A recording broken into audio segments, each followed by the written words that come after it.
नमस्कार दोस्तों, प्रशस्त एकेडमी की ऑनलाइन क्लासेस में मैं प्रशस्त तन में आपका एक बार फिर से स्वागत करता हूं। और ये घटना चक्र जो सीरीज हमने चलाई थी उसका ये लास्ट लेक्चर है।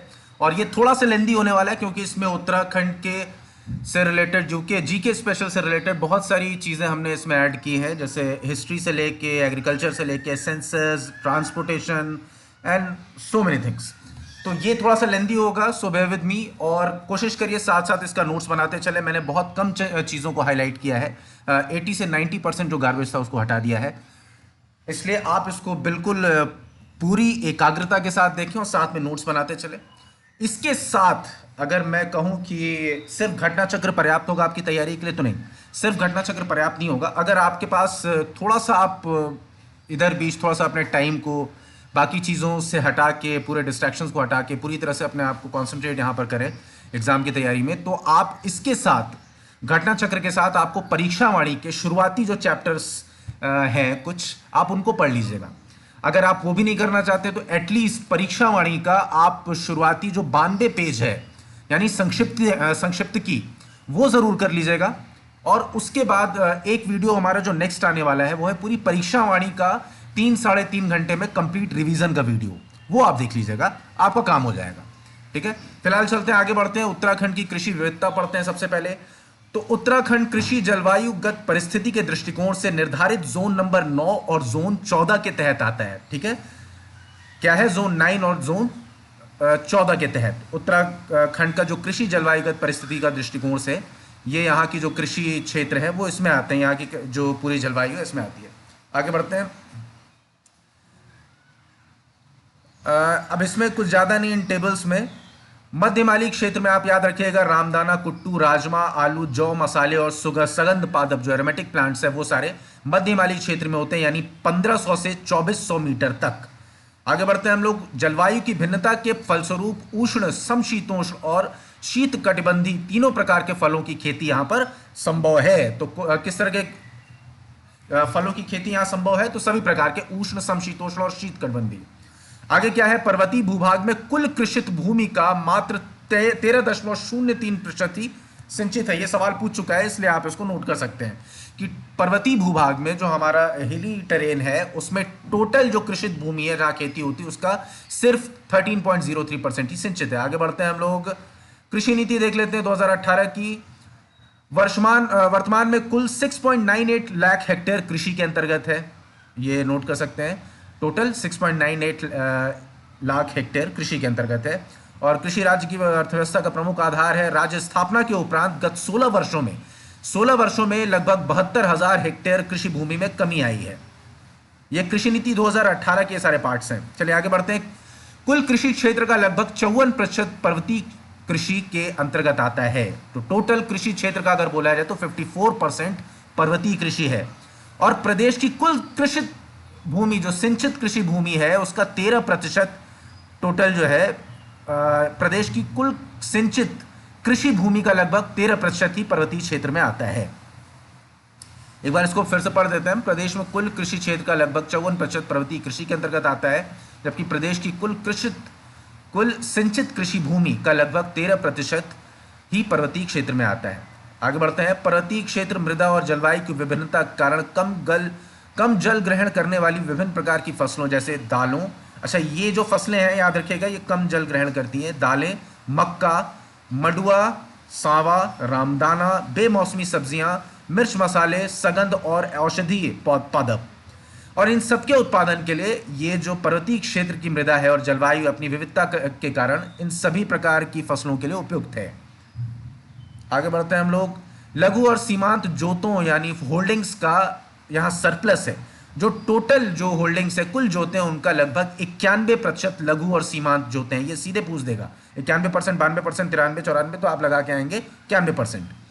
आते उत्तराखंड कृषि नीति 2011 प्रख्यापित की गई थी और इसका लक्ष्य क्या था? ये पूछ सकता है कि उत्तराखंड कृषि नीति का इनमें से क्या लक्ष्य था। पहला था खाद्य और पोषण सुरक्षा और दूसरा था आर्थिक सुरक्षा सुनिश्चित करना। आगे बढ़ते हैं। सामान्यतः ग्रामीण क्षेत्रों में और विशेषकर कृषि परिवारों में रोजगार अवसरों की कमी तथा पर्वतीय क्षेत्रों में अलाभकारी कृषि भी एक प्रमुख समस्या है। इसको सुन लीजिए, ये कॉमन सेंस की चीज़ है, या आपसे पेपर में पूछ देगा तो आप अपने आप ये कॉमन सेंस से ही ये चीज़ समझ पाएंगे।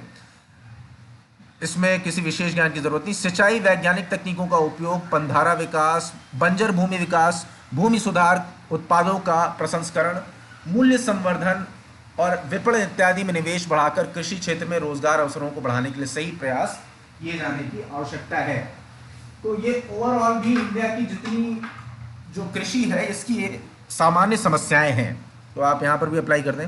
अब आते हैं पूर्ण संशोधित वर्ष 2021-22 यानी प्रोविजनल डेटा के जो एग्रीकल्चरल डेटा है उसका।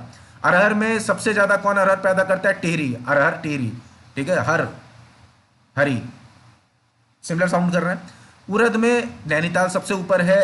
अब राजमा सबसे ज्यादा उत्तरकाशी, जौ में सबसे ज्यादा पौड़ी, मक्का में जो सबसे ज्यादा मक्का उपजाता है वो है देहरादून। मंडुआ ये पूछ सकता है, ये इंपॉर्टेंट है, इसका सबसे बड़ा उत्पादक कौन सा है? अल्मोड़ा। मसूर छोड़ दीजिए। चावल, ये दो आप याद करिएगा चावल वाले में। चावल में कौन कौन से दो हो गए? उधम सिंह नगर और नैनीताल। तो चावल के आगे दो लिख लीजिए क्रम वाइज, उधम सिंह और नैनीताल। ऊन कर लीजिए, उधम सिंह का ऊ और नैनीताल का न। सरसों में उधम सिंह सबसे ऊपर है। गन्ना में हरिद्वार सबसे ऊपर है। गेहूं पूछ सकता है, गेहूं चावल, ये दोनों इंपॉर्टेंट है, इसके दो दो आप जिले याद रखेंगे। तो गेहूं में कौन सा है? उधम सिंह नगर और हरी, उधम हरी। आलू में टॉप पे है उधम सिंह नगर। प्याज में पौड़ी, प से प्याज, प से पौड़ी छोड़ दीजिए, ये सब इंपॉर्टेंट नहीं है। कुल खाद्यान्न रबी का उत्पादन 3 चीजें छोड़ दीजिए, इंपॉर्टेंट नहीं है, छोड़िए। अच्छा, ये इंपॉर्टेंट हो सकता है। कुल दालें सबसे ज्यादा टिहरी और दूसरे नंबर पर पिथौरागढ़, याद रखिएगा, टिहरी और दूसरे नंबर पर पिथौरागढ़। टिप, दाल टिप, ये कोड बना लीजिए अगर चाहें तो। कुल खाद्यान्न यानी टोटल फूड ग्रेन यानी सबसे ऊपर कौन सा है? उधम सिंह और हरी यानी उधम हरी शीर्ष पे है ये। तो टोटल जो तिलहन यानी ऑयल सीड्स हैं उसमें कौन है? उधम सिंह नगर सबसे ऊपर है, दूसरे पर नैनीताल यानी ऊन। हटाइए, सब बेकार है, कोई मतलब नहीं है। टोटल फल प्रोड्यूसर कौन है सबसे ज्यादा? नैनीताल। सेब का ये पूछ सकता है, सेब का सबसे ज्यादा उत्पादन कहाँ होता है? उत्तरकाशी में। फल नैनीताल, सेब उत्तरकाशी। सब्जी उत्पादक कौन सा है? सबसे ज्यादा है उधम सिंह नगर। मसाला में कौन है? टिहरी। आगे बढ़ते हैं। उत्तराखंड में खनिज संसाधन, इसमें बहुत कम सवाल पूछता है, बहुत मुश्किल होता है। अभी तक बहुत कम सवाल पूछे हैं जितने PYQs हैं। इसका PYQs हम करा देंगे, ठीक है, आज शाम तक ये बन जाएगा वीडियो और कल सुबह तक अपलोड हो जाएगा। उत्तराखंड में खनिज संसाधन क्या है? 9 नवंबर सन 2000 को राज्य के निर्माण के समय हल्द्वानी और देहरादून में खनिज विभाग के 2 क्षेत्रीय कार्यालय थे, याद रखिएगा। महत्वपूर्ण खनिज क्या है? चूना पत्थर, dolomite, magnesite, soapstone, phosphorite, base metals, barytes, silica sand, graphites, slate और संगमरमर और जिप्सम। इसको आप लिख लीजिए कहीं पे, ठीक है, इसका PDF में डाल दूंगा टेलीग्राम पे, आप वहां से खाली इसको नोट कर लीजिए कौन कौन से खनिज पाए जाते हैं। क्वेश्चन में बना के दे देता है, 4 ऑप्शन दे देगा, उसमें पूछेगा कौन सा इसमें से नहीं पाया जाएगा। तो अगर आपको ये याद है तो आप अपने आप डिराइव कर पाएंगे कि कौन सा नहीं पाया जाएगा। इंडियन मिनरल्स ईयरबुक 2021 के अनुसार उत्तराखंड के अल्मोड़ा, देहरादून, बागेश्वर, नैनीताल, पौड़ी गढ़वाल और पिथौरागढ़, टिहरी गढ़वाल जिलों में उच्च कोटि के लाइमस्टोन पाए जाते हैं। लाइमस्टोन की मैचिंग करने के लिए दे देगा कहाँ कहाँ पाया जाता है, या 4 ऑप्शन दे देगा किसमें से नहीं, इनमें से कौन से जिलों में लाइमस्टोन नहीं पाया जाता है। अब आते हैं, ये बहुत इंपॉर्टेंट क्वेश्चन है, मैग्नेसाइट पूछा है। मैग्नेसाइट और स्टीटाइट ये कहाँ पाए जाते हैं? अल्मोड़ा, बागेश्वर और चमोली। याद कर लीजिए क्या हो जाएगा इसका, बागेश्वर का B, अल्मोड़ा का A और चमोली का C, बैक BACH, याद रखिए BAC या ABC कर लीजिए अपने आप, ये फिट हो जाएगा। अल्मोड़ा, बागेश्वर, चमोली। टंगस्टन की उपलब्धता अल्मोड़ा जिले में है। एस्बेस्टस भी अल्मोड़ा चमोली में पाया जाता है, ठीक है। एस्बेस्टस क्या है? चमोली है, asbestos Chamoli. Tungsten Almora. Barite और संगमरमर देहरादून में। तांबा कहाँ पाया जाता है? ये इंपॉर्टेंट हो सकता है, बैराइट भी इंपॉर्टेंट है इनफैक्ट। तो ये जो अन्य खनिज करके फैक्ट्स दिया है इसको आप जरूर नोट करिएगा। बैराइट और संगमरमर देहरादून में है। तांबा कहाँ है? अल्मोड़ा, देहरादून और पिथौरागढ़ में। ADP याद रखिएगा, तांबे के लिए ADP याद करते थे ना, जो सेल में ऊर्जा का निर्माण होता है, ADP ATP, एडिनोसिन डाइफॉस्फेट। तो ADP क्या हो गया तांबे के लिए? डोलोमाइट देहरादून, नैनीताल और टिहरी। ग्रेफाइट अल्मोड़ा, याद रखिए। टंगस्टन भी अल्मोड़ा, ग्रेफाइट भी अल्मोड़ा। जिप्सम जो है वो देहरादून, पौड़ी गढ़वाल और टिहरी में पाया जाता है। सीसा, जिंक और चांदी देहरादून और पिथौरागढ़ में। तो चांदी याद रखेगा, इंपॉर्टेंट हो सकता है देहरादून और पिथौरागढ़ में। रॉक फॉस्फेट देहरादून और टिहरी गढ़वाल जिले में पाया जाता है। तो सबसे भारी मात्रा में उत्तराखंड में पाए जाने खनिजों में सबसे ज़्यादा जो हैवी मात्रा है वो किसकी? रॉक फॉस्फेट की।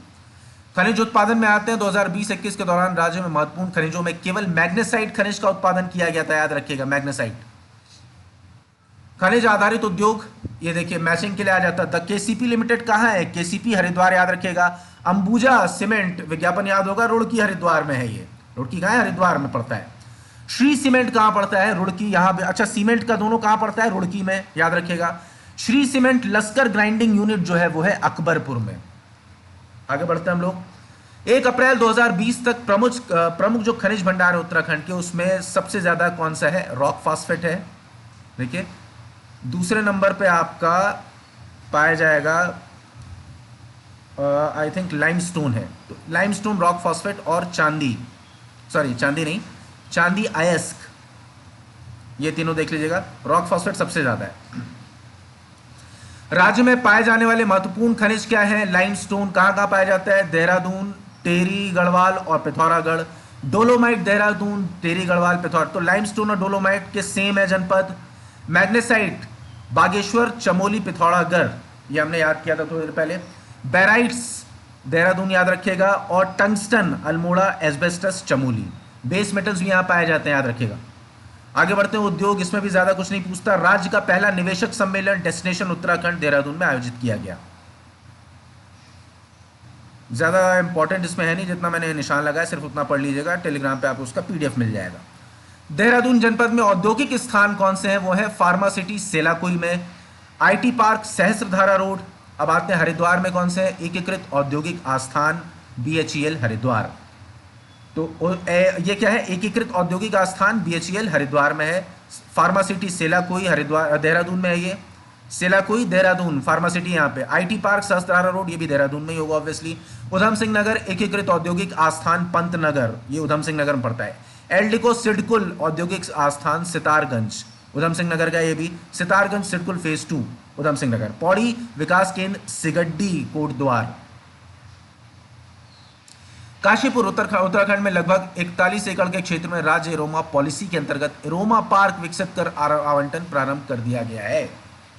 तो काशीपुर में क्या बनाया जा रहा है? Aroma park. हरिद्वार में मेडिकल डिवाइस पार्क बनाया जा रहा है, याद रखिएगा। Haridwar medical device park. और इसके व्यवहारता अध्ययन किसके लिए? इसका जो व्यवहारता अध्ययन किया जाएगा वो कलाम इंस्टीट्यूट ऑफ टेक्नोलॉजी के द्वारा किया जाएगा। आगे बढ़ते हैं, सब छोड़िए, बेकार है, कोई मतलब नहीं है। अच्छा, ये महत्वपूर्ण उद्योग देख लीजिएगा। देहरादून का क्या है? जूता निर्माण। और उसके बाद भारी मशीनरी देहरादून में है। और जूता निर्माण, ये दोनों यूनिक हैं देहरादून के। बाकी देख लीजिए, खाद्य प्रसंस्करण, इलेक्ट्रॉनिक्स तो सब में है, कोई जिला ऐसा नहीं जिसमें इलेक्ट्रॉनिक्स का ना हो। दवा उद्योग भी देहरादून में फेमस है। खाद्य प्रसंस्करण भी फेमस है। हरिद्वार में भारी मशीनरी, दवा उद्योग, वस्त्र उद्योग यूनिट, ये हरिद्वार के हैं। बाकी automobile, auto component, FMCG, electronics सब में है। पैकेजिंग सामग्री, ये भी हरिद्वार। प्लास्टिक की बोतलें और स्टील कांच का सामान हरिद्वार। उधम सिंह नगर ऑटो कंपोनेंट, एफएमसीजी, इलेक्ट्रॉनिक्स, कपड़ा, स्टील, प्लास्टिक, कंटेनर, कांच का सामान, कालीन। पौड़ी गढ़वाल में इस्पात बार निर्माण, ये यूनिक है। पौड़ी गढ़वाल याद रखिएगा, इस्पात बार निर्माण इकाइयां यहाँ पे हैं। नैनीताल में ये भी यूनिक है, कागज और एलपीजी और बॉटलिंग प्लांट। तो एलपीजी, बॉटलिंग प्लांट और कागज, ये सारा नैनीताल का है। अच्छा, उत्तराखंड में निर्यात की स्थिति में अगर देखें तो कुल निर्यात 2023-24 का वो है 9,424 करोड़ रुपए, ये याद रखिएगा। अगस्त 2020 में नीति आयोग भारत सरकार द्वारा जारी export preparedness index EPI 2020 report में उत्तराखंड राज्य को हिमालयी राज्यों की, यानी ईपीआई 2020 में हिमालयी राज्यों की श्रेणी में शीर्ष प्रदर्शन या टॉप परफॉर्मर स्टेट्स को बनाया गया है, घोषित किया गया है। चलिए आगे बढ़ते हैं हम लोग। अब क्या है? एकीकृत हस्तशिल्प विकास और प्रोत्साहन योजना 2014-15 में परियोजना को स्वीकृति प्रदान की गई थी। जनपद क्या है? चमोली। और विकासखंड इसका जोशीमठ। और शिल्प यहाँ का क्या फेमस है? Jute, carpet. उधम सिंह नगर मूंज, याद रखिएगा, ब्लॉक प्रिंटिंग, चिंदरी। चिंदी दरी, चिंदी दरी कहाँ का है? तो उधम सिंह नगर का है, बड़ा यूनिक है। रिंगाल वुड वुलन कारपेट, रिंगाल वुड वुलन कारपेट ये क्या है? उत्तरकाशी का, याद रखिएगा। रिंगाल, टेरी गढ़वाल। नैनीताल ऐपण और जूट, नैनीताल में ऐपण और जूट। देहरादून में जूट, बागेश्वर में ताम्रशिल्प, अल्मोड़ा में ऐपण ताम्रशिल्प। अब आते हैं राज्य में कुटीर उद्योग से संबंधित महत्वपूर्ण तथ्य। तो ये क्या है? जनपद चमोली के देवाल, यानी चमोली के देवाल और नैनीताल के काला ढूंगी नाम पर शहद निर्माण से संबंधित।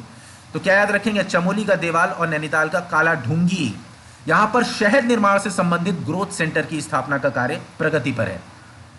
अल्मोड़ा में भारत सरकार के सहयोग से प्राकृतिक रेशा आधारित ग्रोथ सेंटर की स्थापना की गई है।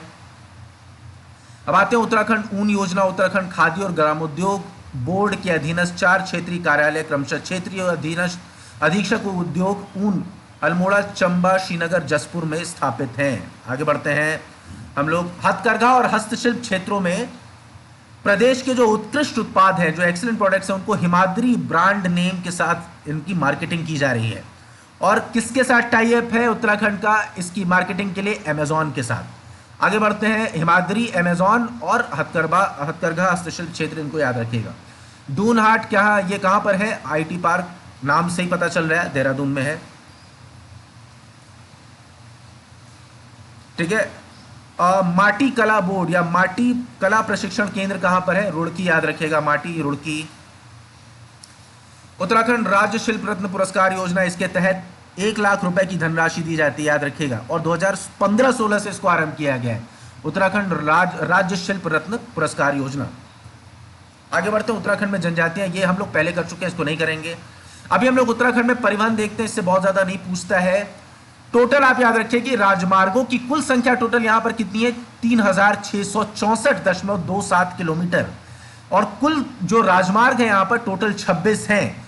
और ये राजमार्ग कौन कौन से हैं? इसमें सीरीज है, आपको याद कैसे करना है। बहुत सारे राजमार्ग, एक बार इससे प्रश्न बन चुका है, कौन कौन से राजमार्ग है, पूछ देगा कौन कौन से राजमार्ग हैं, कौन से नहीं है। मैं आपको इसको सिंप्लीफाई करके बता रहा हूं कि इसमें आपको सिर्फ याद रखनी है 4 सीरीज। पहली सीरीज कौन सी है? 7 वाली। तो 7 में कौन कौन से राजमार्ग है? 7 NH7, NH107, NH107A, NH107B, 307, 507, 707 और 707A। तो इस तरह से आपको याद रहेगा 7 वाली पूरी सीरीज कौन सी है? 7, 107, 107 का A और B दोनों, 307, 507, 707, 707 का A, इसका 707 का B नहीं है। अब आगे बढ़ते हैं। दूसरी सीरीज है 9 सीरीज, यानी 9, 109, 109D, 109K भी है इसमें, याद रखिए 109K, 309, 309A, 309B। ठीक है, ये हो गया 9 वाली सीरीज। अब आते हैं 34 वाली सीरीज। कौन सी है 34 में? 34, 134 और 134A, ये तीनों सीरीज 134 सीरीज में आती है। अब क्या है? आगे भी कौन सी है? 34, 134 और 134A, 334, 334A, 534, 734, ये सारी 34 वाली सीरीज है। बीच में बेचारी ये फंस गई है 30 वाली सीरीज। तो 30 वाली भी सीरीज आपको याद रखना है। 7 कौन कौन सी सीरीज है अभी तक हमने देखी? 7, 9 और उसके बाद 34 की सीरीज, और बीच में फंस गई 30। अब क्या बचा है? इन चारों सीरीज के अलावा 2 और कौन से हैं राजमार्ग? 344 और 344 BG।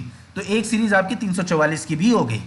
पहली सीरीज 7 की, फिर 9 की, फिर 34 की सीरीज हो गई, फिर आपकी 44 की सीरीज हो गई। 44 की सीरीज में क्या हो गया? 344 और 344 BG।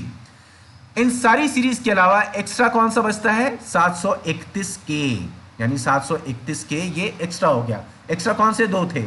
30 और 731K। चलिए आपको याद हो जाएगा ये। 2 सबसे इंपॉर्टेंट NH कौन से हैं? 7 एक बार देख लेते हैं। भारत पाकिस्तान सीमा पर फजिल्का से प्रारंभ होते हुए सबसे लंबा राजमार्ग है यहाँ का, उत्तराखंड का। टोटल इसकी लंबाई 402.6 ये है।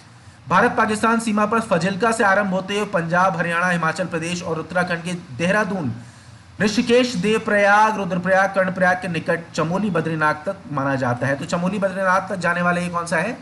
NH7।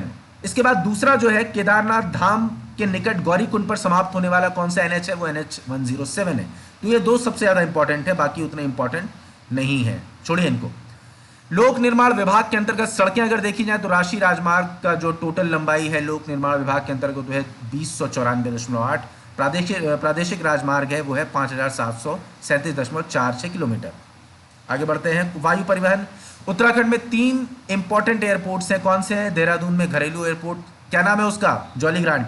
पंतनगर उधम सिंह नगर में पड़ता है, ये घरेलू एयरपोर्ट है, डोमेस्टिक एयरपोर्ट। अच्छा, देहरादून का जो वो है जॉलीग्रांट, अब ये क्या हो गया? International airport. यहाँ से काठमांडू के लिए फ्लाइट शुरू होने वाली हैं। पिथौरागढ़ में घरेलू एयरपोर्ट है। पिथौरागढ़ का जो एयरपोर्ट है उसका नाम है नैनी सैनी एयरपोर्ट।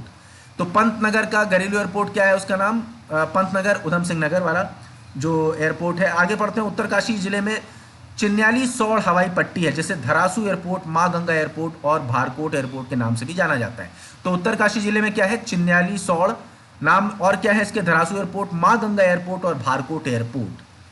चमोली में गौचर हवाई पट्टी है, इसको भी याद रखिएगा, मैच करने के लिए दे देगा। चमेली गौचर हवाई पट्टी। पंतनगर हवाई अड्डे को ग्रीनफील्ड एयरपोर्ट में परिवर्तित किया जा रहा है।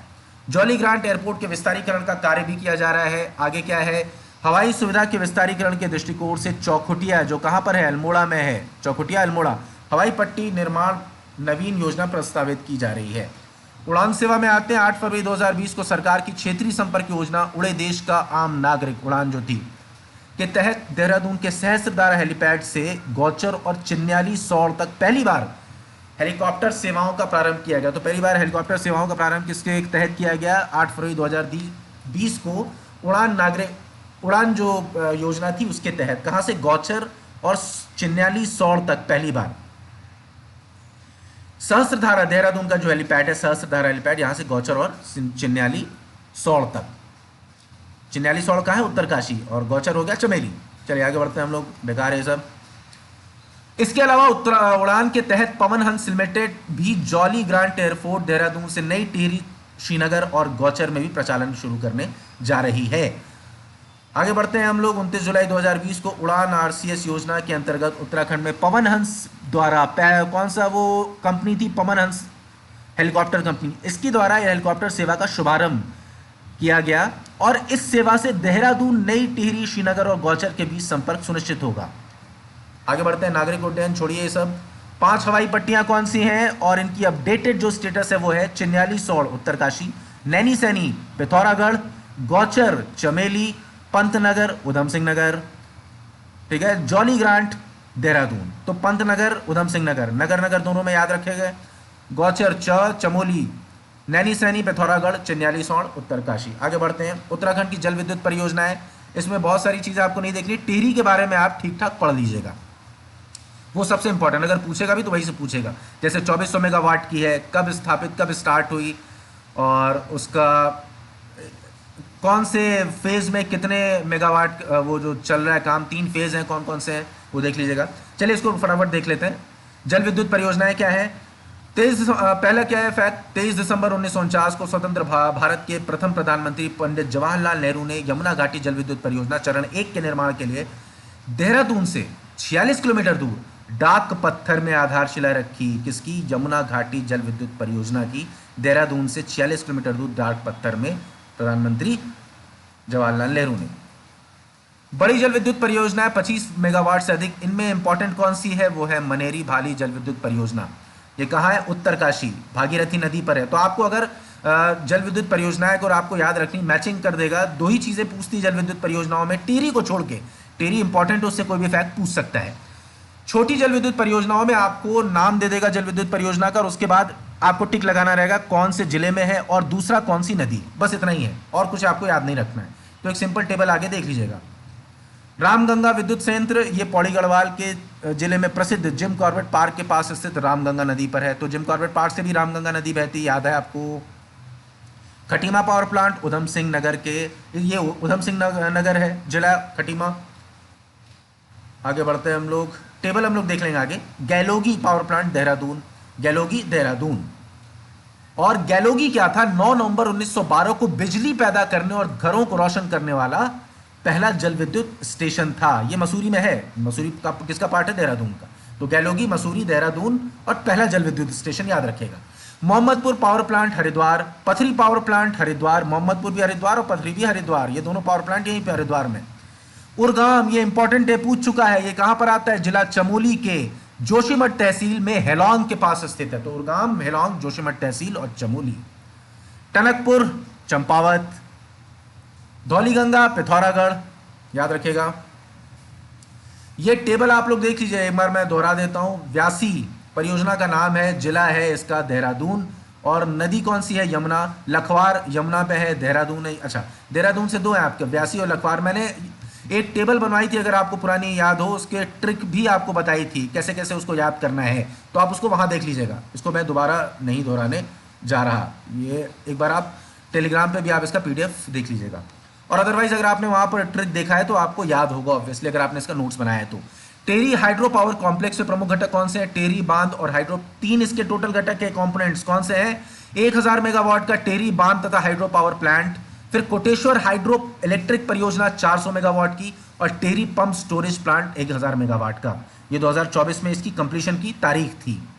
आगे बढ़ते हैं, टेरी एचपीपी 4x250 मेगावाट, भारत का सबसे ऊंचा बांध है ये, 260.5 मीटर ऊंचा बांध है। और ये किस पर है? कौन सी दो नदियों पर है? भागीरथी और भिलंगना। तो आपको कोड याद रहेगा, भाभी। कौन सी भाभी? उनका नाम है टिहरी। इससे आपको याद रहेगा कौन सी नदियों पर है। आते हैं अगला, उत्तराखंड का राजनीतिक प्रशासनिक ढांचा। पहला इसका पॉइंट है, 1815 ईस्वी में ब्रिटिश गढ़वाल तथा कुमाऊं दोनों को मिलाकर एक कमिश्नरी बनाई गई, जिसे कुमाऊं प्रोविंस कहा गया। तो 1815 में कुमाऊं प्रोविंस बनाया गया, ब्रिटिश गढ़वाल तथा कुमाऊं दोनों को मिला के। 1960 तक कुमाऊं में अल्मोड़ा और नैनीताल दो ही जनपद थे। गढ़वाल भी दो जनपदों, टेरी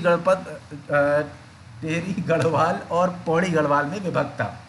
ठीक है, 1960 तक कुमाऊं में अल्मोड़ा और नैनीताल थे, और गढ़वाल भी टेरी और पौड़ी गढ़वाल। 1968 में 8 जनपदों की प्रशासनिक व्यवस्था हेतु उत्तर प्रदेश शासन में पर्वतीय विकास विभाग का गठन किया गया 1968 में। 69 में क्या हुआ? गढ़वाल मंडल की स्थापना हुई, और इसमें कौन कौन से जिले थे? चमोली, पौड़ी गढ़वाल, टेरी गढ़वाल और उत्तरकाशी। ये सीधे पूछ देगा, गढ़वाल मंडल की स्थापना कब हुई? उत्तर आप क्या देंगे? 1969। कौन कौन से देश में? चमोली, पौड़ी, टेरी, उत्तरकाशी। और इसी गढ़वाल मंडल में 75 में शामिल किया गया देहरादून को। 75 में इसमें शामिल हुआ देहरादून। 69 में बना गढ़वाल मंडल, 75 में इसमें शामिल हुआ देहरादून। टोटल मंडल कितने? गढ़वाल और कुमाऊं उत्तराखंड में आप पहले देख चुके हैं। वर्तमान में गढ़वाल के अंतर्गत 7 जिले हैं, कुमाऊं के अंतर्गत जिलों की संख्या 6 है, ये मैं पहले बता चुका हूं। इसका कोड भी मैंने बताया था, कैसे इसको याद रखना है, एक बार में आपने वहां देखा होगा। आगे बढ़ते हैं, जिलों की संख्या 13। सबसे बड़ा जिला चमोली। देखिए, उत्तरकाशी मानता है आयोग, इसके पहले माना है, लेकिन अब जो है आपको चमोली ही लगाना है। ठीक है, 8030 वर्ग किलोमीटर है इसका, सबसे बड़ा चमोली है। सबसे छोटा जिला क्या है? चंपावत है। श्रीनगर को नौवां नगर निगम बनाया, हम लोग पहले देख लिया था। इसका नगर पालिका परिषद का इसका वो खत्म कर दिया गया स्टेटस दिसंबर 2021 में। टोटल 43 नगर पालिका परिषदें और 50 नगर पंचायतें, ये भी याद रखिएगा। 43 नगर पालिका परिषद और 50 नगर पंचायत और 9 नगर निगम। 1979 को उत्तराखंड क्रांति दल की स्थापना हुई 1979, और इसके प्रथम अध्यक्ष कौन थे? Doctor D Pant. ये कुमाऊं विश्वविद्यालय के तत्कालीन कुलपति थे। तो क्या याद रखना है? उत्तराखंड क्रांति दल 1979, डी पंत और कुमाऊं विश्वविद्यालय के तत्कालीन कुलपति। जसवंत सिंह बिष्ट ने 1980 में प्रथम विधानसभा सीट जीतकर उत्तराखंड क्रांति दल का खाता खोला था। तो उत्तराखंड क्रांति दल को जो यूपी की विधानसभा में उसमें पहली बार किसने जीता था? जसवंत सिंह बिष्ट ने यहां से जीत के आए थे। उत्तराखंड क्रांति दल का पहला खाता खुला। 1 अगस्त 2000 को लोकसभा में, 10 अगस्त को राज्यसभा में उत्तर प्रदेश पुनर्गठन विधेयक 2000 पारित किया गया, और उत्तर प्रदेश से 13 जनपदों को पृथक करके 9 नवंबर 2000 को पृथक उत्तराखंड राज्य का गठन हुआ। चलिए आगे बढ़ते हैं, ये सब बेकार है, कुछ नहीं याद रखना है इसमें। उत्तराखंड के प्रथम राज्यपाल सुरजीत सिंह बरनाला 9 नवंबर 2000 से 7 जनवरी 2003 तक थे। वर्तमान में उत्तराखंड के 8वें राज्यपाल के रूप में लेफ्टिनेंट जनरल गुरमीत सिंह 15 सितंबर 2021 से कार्यरत हैं। उत्तराखंड के राज्यपाल मार्गरेट अल्वा 6 अगस्त 2009 से 14 मई 2012 तक।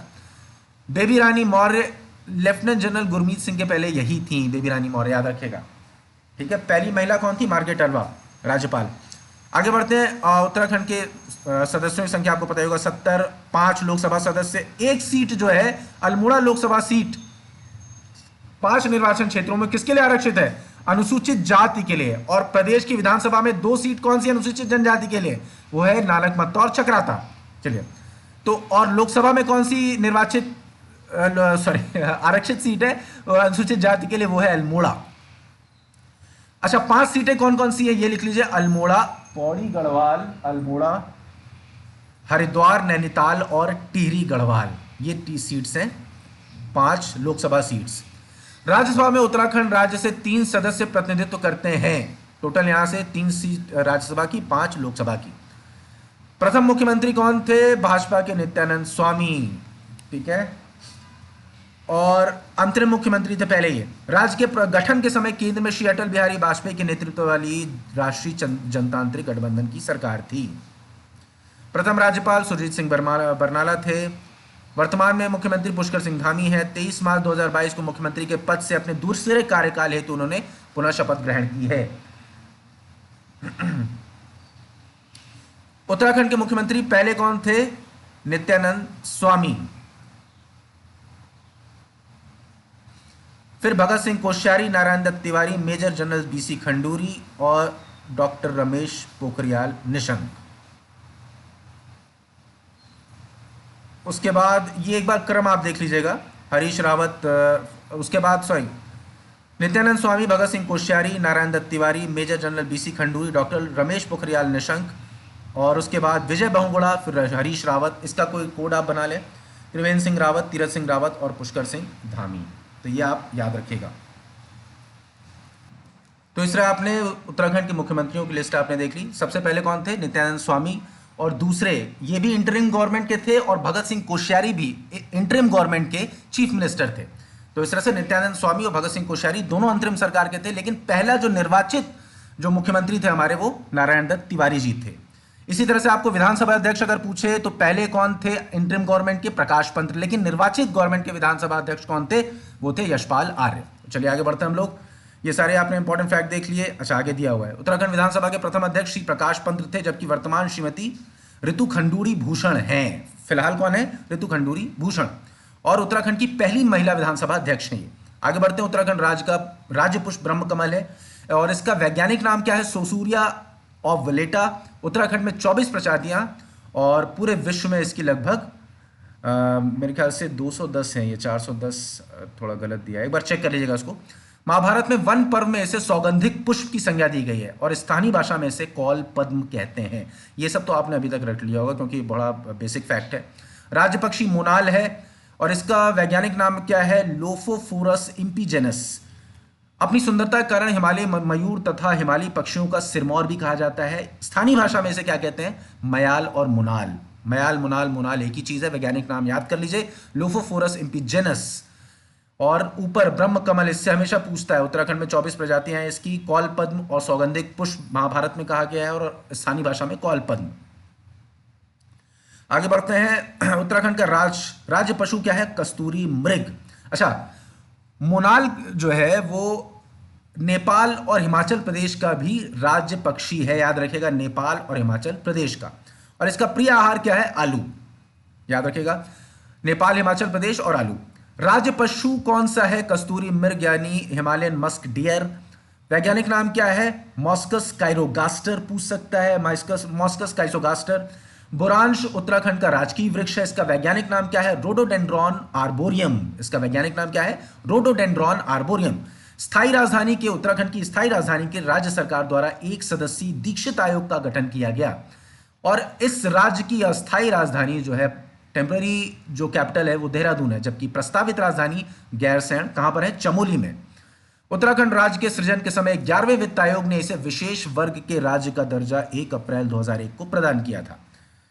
तो 11वां जो फाइनेंस कमीशन था, इसने इसे विशेष राज्य का दर्जा 1 अप्रैल 2001 को प्रदान किया था, मूर्ख दिवस के दिन। चलिए आगे बढ़ते हैं हम लोग। राज्य में त्रिस्तरीय पंचायती राज संस्थाओं के लिए पहला आम चुनाव वर्ष 2003 में राज्य के 12 जिलों में आयोजित किया गया था। आगे क्या है? राज्य में पहला आम चुनाव त्रिस्तरीय पंचायत के लिए 2003 में, लेकिन हरिद्वार में उसमें नहीं हुआ था। 2005 में हरिद्वार में चुनाव जाके हुआ था।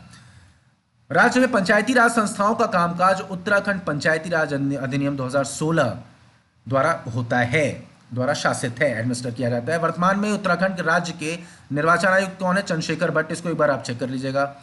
उत्तराखंड राज्य निर्वाचन आयुक्त दुर्गेश जोशी, सबसे पहले जो वो थे वो दुर्गेश जोशी थे राज्य के निर्वाचन आयुक्त, याद रखिएगा। लेटेस्ट जो है चंद्रशेखर भट्ट हैं अकॉर्डिंग टू घटना चक्र। उत्तराखंड में पंचायतों की त्रिस्तरीय व्यवस्था क्या है? जिला पंचायत, क्षेत्र पंचायत और ग्राम पंचायत व्यवस्था लागू है। यह पंचायती राज व्यवस्था का सबसे शीर्ष निकाय कौन सा? जिला पंचायत। इसके निर्वाचित सदस्यों का चुनाव जिले की 18 वर्ष या इससे अधिक आयु की जनता द्वारा किया जाता है। ठीक है, तो जिला पंचायत 18 वर्ष या इससे ऊपर के, और ये सबसे ऊपर का निकाय है। एक बार इसका हायरार्की आप देख लें। जिला पंचायत, उसके जस्ट नीचे एक तरफ जिला विकास अधिकारी और दूसरी तरफ जिला पंचायत अध्यक्ष, दोनों एक दूसरे के पैरेलल। जिला विकास अधिकारी के तहत आता है अपर मुख्य अधिकारी, जिला पंचायत अधिकारी। फिर अपर मुख्य अधिकारी के तहत आता है लेखा अधिकारी और दूसरा अभियंता, जिला अभियंता। उसके बाद नीचे एक अधिकारी के आता है ऑफिस कर्मचारी। उधर जिला पंचायत अध्यक्ष के नीचे क्या आता है? जिला पंचायत उपाध्यक्ष, पंचायत सदस्य। इसका कोई इंपॉर्टेंस नहीं, इस पूरे टेबल का जरूरत नहीं है। क्षेत्र पंचायत, प्रत्येक विकास खंड स्तर पर एक क्षेत्र पंचायत का गठन होता है। इसके अध्यक्ष को प्रमुख और उपाध्यक्ष को उप प्रमुख कहा जाता है। और चुनाव किससे होता है? ग्राम सभा के 18 वर्ष या इससे अधिक आयु के मतदाता द्वारा। 18 वर्ष या इससे अधिक आयु के मतदाता ग्राम सभा के क्षेत्र पंचायत का चुनाव करते हैं। क्षेत्र पंचायत का ढांचा क्या है? क्षेत्र पंचायत, अच्छा ये देख लीजिए, इंपॉर्टेंट नहीं है, छोड़िए। ग्राम पंचायत, राज्य सरकार किसी ग्राम या समूह जिसकी जनसंख्या राज्य के पर्वतीय जिलों में 500 तथा मैदानी क्षेत्रों में 1000 हो को पंचायत क्षेत्र घोषित कर सकती है। और मतदाता बनने के लिए न्यूनतम आयु क्या है? 18 वर्ष पंचायतों में। पंचायत के सदस्यों या प्रधान या अन्य पदाधिकारियों के लिए न्यूनतम आयु 21 वर्ष है। ये सब पॉलिटी का बेसिक डेटा है, इसको यहाँ पढ़ने की जरूरत नहीं है ज़्यादा। ये सब छोड़ के वहाँ आपने पढ़ाई होगा। पॉलिटी अगर आपने जीएस के पार्ट के तौर पर तैयार की है तो ये सब इंपॉर्टेंट नहीं है। आगे बढ़ते हैं हम लोग। ग्राम पंचायत की किसी बैठक के लिए कोरम को पूरा करने हेतु आवश्यक सदस्य संख्या उसके सदस्यों की कुल संख्या की 1/3 होगी।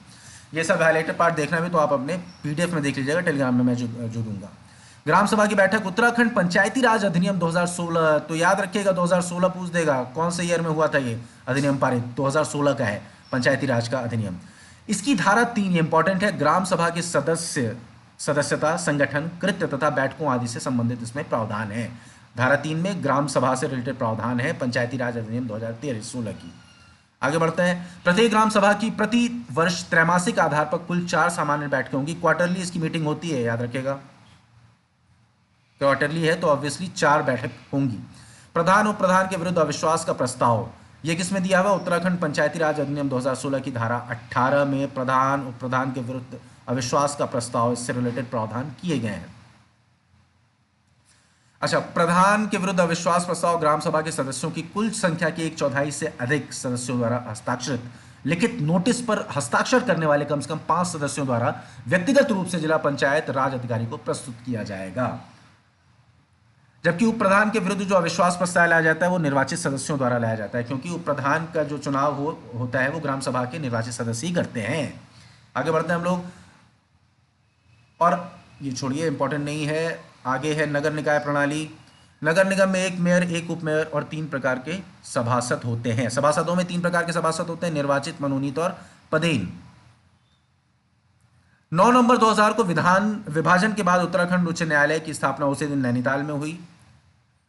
न्यायमूर्ति अशोक ए देसाई, ये कौन थे? उत्तराखंड उच्च न्यायालय के प्रथम मुख्य न्यायाधीश थे Ashok A Desai, first chief justice of Uttarakhand high court. लोक अदालतों की व्यवस्था व संचालन के लिए, यानी लोक अदालत के मैनेजमेंट के लिए सरकार ने उत्तराखंड कानूनी सहायता और परामर्शी बोर्ड की स्थापना की है। अब आते हैं उत्तराखंड राज्य मानवाधिकार आयोग। 13 मई 2013 को पूर्ण रूप से अस्तित्व में आया था। 2013 लिख लीजिएगा। वर्तमान अध्यक्ष कौन है राज्य मानवाधिकार आयोग के? न्यायमूर्ति विजय कुमार बिष्ट। उत्तराखंड महिला आयोग की अगर बात करें, उत्तराखंड राज्य महिला आयोग का गठन उत्तराखंड राज्य महिला आयोग अधिनियम 2005 के अंतर्गत किया गया। तो इसकी अभी फिलहाल कौन प्रेसिडेंट है?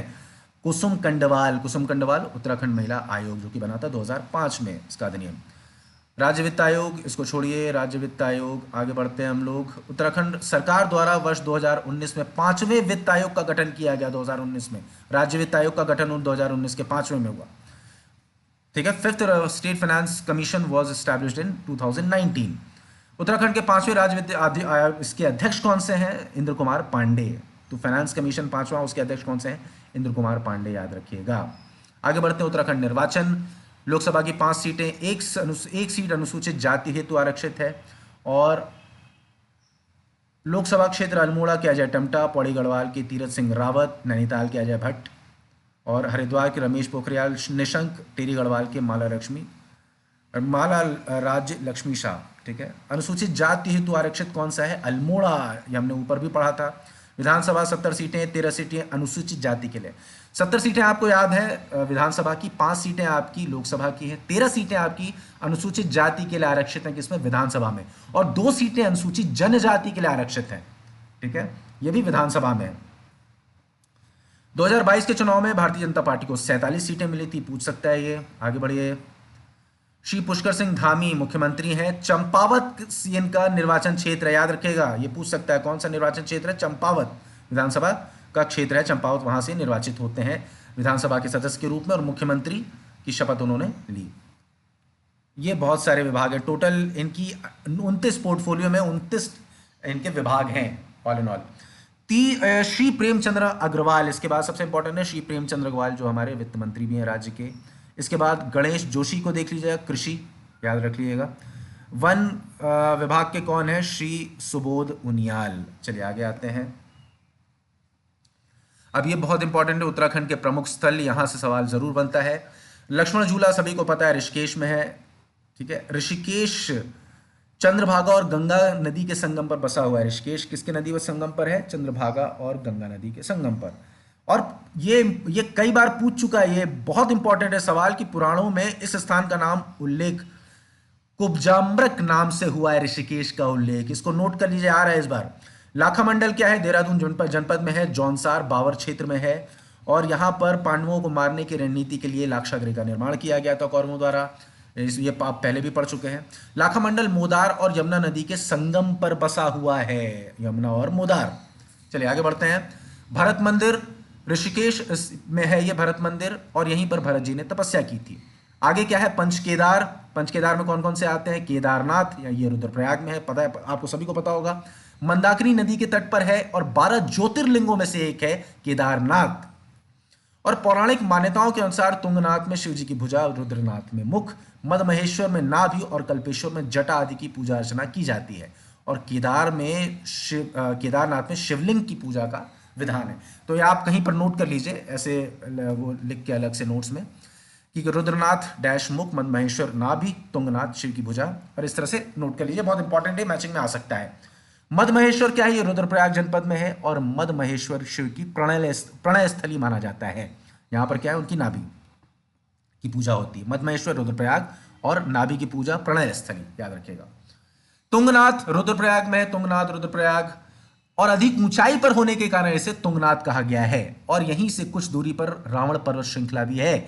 क्यों है ये इंपॉर्टेंट, क्यों फेमस है? क्योंकि यहीं इसी शिला पर शिव दर्शन के लिए रावण ने तपस्या की थी। तो ये कहां पर है? रावण पर्वत श्रृंखला तुंगनाथ में, रुद्रप्रयाग जनपद में। रुद्रनाथ ये चमोली जिले में है, रुद्रनाथ याद रखिएगा। बद्रीनाथ कहां है? रुद्रप्रयाग में है। भगवान शिव के मुख का पूजन किया जाता है रुद्रनाथ में, सॉरी मैं गलत बता गया। केदारनाथ रुद्रप्रयाग में है और बद्रीनाथ चमोली में है, ये कंफ्यूजन हो जाता है कभी कभी, बट इट्स ओके। कल्पेश्वर ये चमोली में है, कल्पेश्वर को शिव की जटा कहा जाता है। कल्पेश्वर क्या है? चमोली में शिव की जटा। इंद्र ने दुर्वासा ऋषि के श्राप से मुक्त होने के लिए तपस्या की थी यहीं पर कल्पेश्वर में। दुर्वासा ऋषि की तपस्या कल्पेश्वर में हुई थी। शिव की जटा है ये। कल्पतरु की तरह यहां प्राणी की समस्त मनोकामनाएं पूर्ण हो जाती है, इसलिए इसका नाम कल्पेश्वर पड़ा है, याद रखिएगा। कैलाश मंदिर लक्ष्मण झूला ऋषिकेश में है ये, कैलाश मंदिर लक्ष्मण झूला के पास। और विशाल मंदिर यात्रियों का, ये छोड़ो यार क्या है ये, श्री गुरु राम राय दरबार, ये श्री गुरु राम राय दरबार देहरादून में है। 1699 में इसकी स्थापना हुई थी। टपकेश्वर महादेव, मसूरी जितनी बार गए होंगे हर बार आपको रास्ते मिला होगा, टोन्स नदी के किनारे है ये। शिवरात्रि के दिन यहाँ पर मेला लगता है।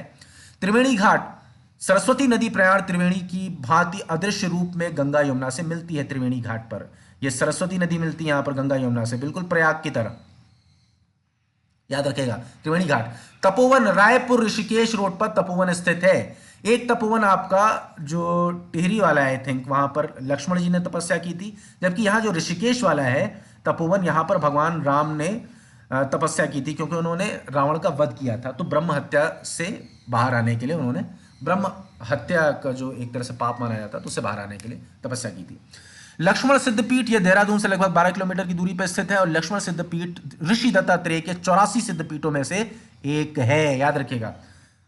अब आता है गुप्त काशी, ये कहां पर? रुद्रप्रयाग में। और ये क्या, भगवान शिव ने यहां पर गुप्त वास किया था। गौरीकुंड, ये स्थल केदारनाथ मार्ग का अंतिम पड़ाव है। यहां से केदारनाथ जाने के लिए 16 किलोमीटर का पैदल मार्ग है। गौरा देवी का प्राचीन मंदिर भी यहां पर है। गौरीकुंड से आपका केदारनाथ जाने के लिए 16 किलोमीटर का पैदल आपको वहां से चलना पड़ेगा। पैदल जाना है या तो हेलीकॉप्टर से जाना है तो हेलीकॉप्टर कर लीजिए, पवन हंस हेलीकॉप्टर सर्विसेज से।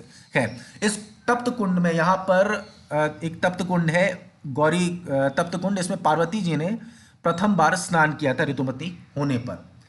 उत्तराखंड की पवित्र गुफाएं कौन सी है? व्यास गुफा, याद रखिएगा, बद्रीनाथ है। व्यास बद्रीनाथ। राम गुफा बद्रीनाथ के निकट है। तो बद्रीनाथ में कौन सी दो गुफाएं हो गई? व्यास और राम। दो गुफाएं, सॉरी 3 गुफाएं और हैं, यानी टोटल 5 गुफाएं हो गई बद्रीनाथ में। कौन कौन सा है? व्यास, राम, स्कंद, मुचकुंड, गणेश और शंकर।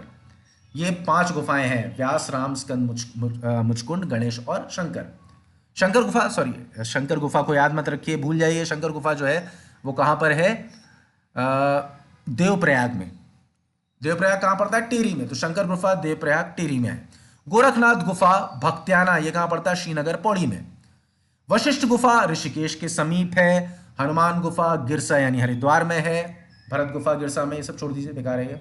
अब आते हैं हम लोग उत्तराखंड के प्रमुख धार्मिक और दर्शनीय स्थल। इसका एक बार मैप में देख ले, ये आप नोट कर लीजिएगा, ये आपको ट्रिक याद रहेगी एग्जाम के समय और आप बहुत आसानी से सही जवाब टिक कर पाएंगे। सबसे पहले आते हैं टिहरी गढ़वाल। टिहरी गढ़वाल के लिए मैंने एक कोड बनाया, टिहरी देख विश्वनाथ। यानी टिहरी गढ़वाल में क्या क्या चीजें हैं? देव प्रयाग है, देख का देव, ख से हो गया खतलिंग, विश्वनाथ से हो गया विश्वनाथ गुफा। टिहरी हो गया। अब उत्तरकाशी में आते हैं। उत्तरकाशी में कौन कौन सी चीजें हैं? उत्तरकाशी में उत्तर का गोगा यहां बहरा हो गया। ये कोड याद रखिएगा, उत्तर का गोगा यहां बहरा हो गया। उत्तर से हो गया उत्तरकाशी, गोगा के गो से हो गया आपका गोमुख। और अगर इंग्लिश में लिखेंगे तो गंगोत्री का जी आता है तो गा हो जाएगा गंगोत्री के लिए।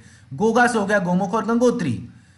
यहां के य से हो जाएगा यमुनोत्री, और ह से हो जाएगा हर्षिल।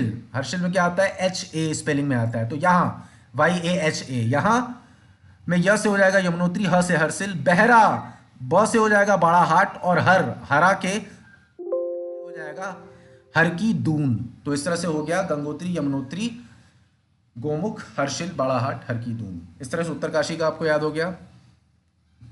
देहरादून में क्या है? देहरादून का एक कोड मैंने बनाया, देख लीजिए क्या है।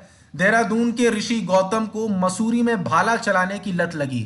देहरादून के ऋषि गौतम थे, उनको मसूरी में किस चीज की लत लग गई? वो भाला चलाने में एक्सपर्ट हो गया, उनका एडिक्शन हो गया, उनको इसकी लत लग गई।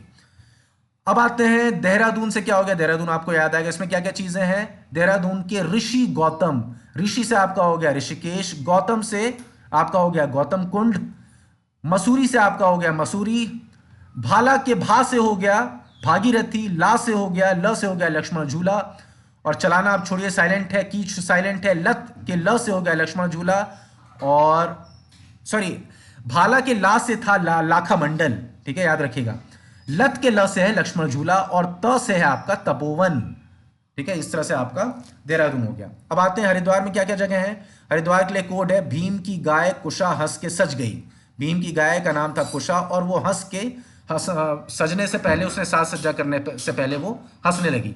तो भीम से हो जाएगा भीम गोडा कुंड, और गाय से हो जाएगा गऊ, कुशा से हो जाएगा कुशावर्त घाट, हंस के ह से हो जाएगा हर की पौड़ी, और स से हो जाएगा सुभाष घाट, ठीक है।